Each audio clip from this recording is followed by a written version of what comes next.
సెలయేళ్ళు పారుతుంటే ఓ పిల్ల ఎదగులుగుతుండే లోన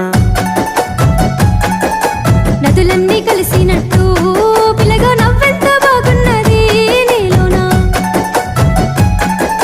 గాజుల సప్పులు గలుగల్లు మోగంగా గజ్జెల పట్టీలు గంతేసి ఆడంగా వరిగడ్డి మోపు ఎత్తి ఓ పిల్ల వయ్యారి నడుము పవే ఈ వేళ సిగ్గు